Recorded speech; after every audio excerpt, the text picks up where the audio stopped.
at a worse time for Afghanistan. Yogita Lamai, BBC News, Jalalabad. Well, for more on the challenges facing rescue workers on the ground, I spoke to the Chief Humanitarian Officer at the aid agency CARE, Dr. Deepmala Mahla. Dr. Mahla, it's coming up for 24 hours since this earthquake struck. What are you hearing from your contacts, your colleagues on the ground about the picture now? The situation is absolutely devastating since the earthquake struck yesterday. So people are still terrified of the aftershocks. And they have, in a matter of minutes, thousands have lost everything that they had, some of them their loved ones, their belongings, their sense of safety. And the provinces which have been hit, Kunar, Lagman, and Nangarhar, especially Kunar, entire villages, I'm hearing, are flattened. And Kunar is one of the most mountainous parts of Afghanistan.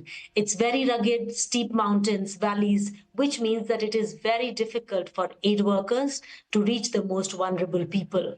So right now, there are very active work happening in terms of assessing the situation as well as trying to reach the survivors.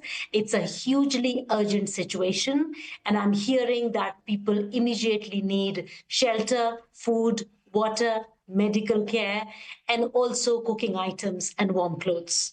I do want to pick up on your point there about the geography. As you mentioned, these mountainous areas, very difficult to get to, and because of the landslides especially, you can't just start driving trucks straight in. Helicopter is often the only means of getting there.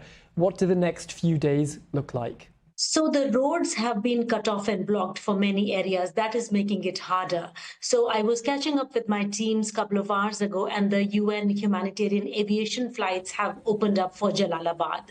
So that will provide some sort of a medium. However, it only means because of the rugged path and the roads being blocked, reaching aid there is going to be harder. It is going to take time. Time is of essence here. So fortunately, CARE has partners in those areas, so we are coordinating actively with them. However, we must put it in context. This is happening in Afghanistan, where half of the country, and I'm talking of 23 million people, are already in need of urgent humanitarian assistance. So Afghans are facing this crisis on top of an already dire situation. So the next few days have to focus on urgent, immediate needs.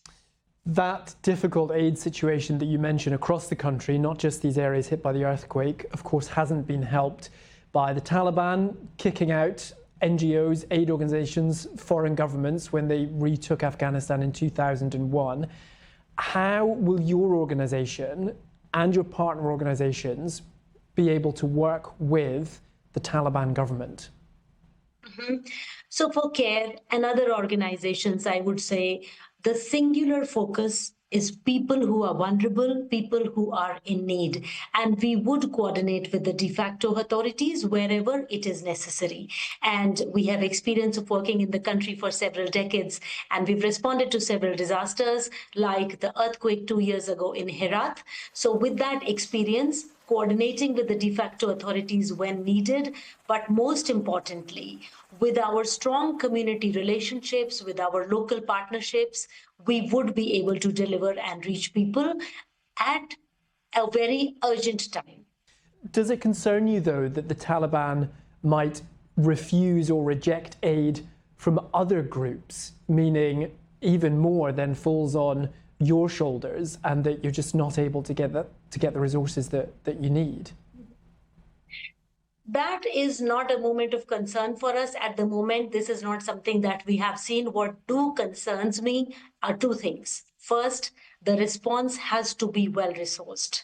Even before the earthquake yesterday, the humanitarian response in Afghanistan was very poorly resourced. So one, will we have enough money? Second, and most important thing is that women and girls are bearing the brunt of the crisis, as it happens always. And we need women humanitarian aid workers to be able to access, talk to, distribute relief items to women and girls. So these are the two things, resources and female humanitarian workers. And with all hands on deck, we are very much able to respond to the crisis. However, we cannot lose much time because there are thousands still trapped in the rubble.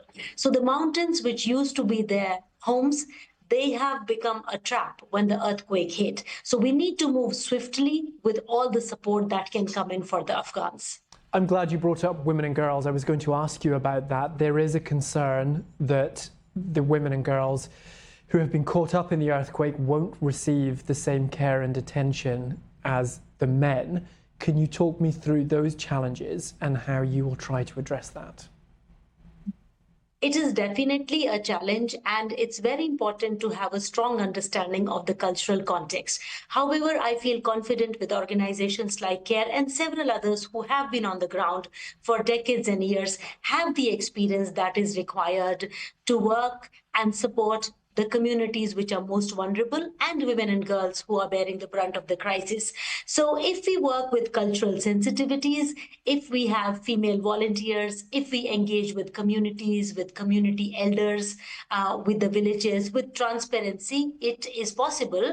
And there is enough evidence to demonstrate that humanitarian aid has reached women and girls. However, it is a deeply conscious effort to be made, and the donors have to step up and come forward, trusting the organizations who are on the ground, who have the experience. And its utmost importance of the matter is that we prioritize women and girls because they are bearing the brunt of the crisis. And yes, reaching them is possible.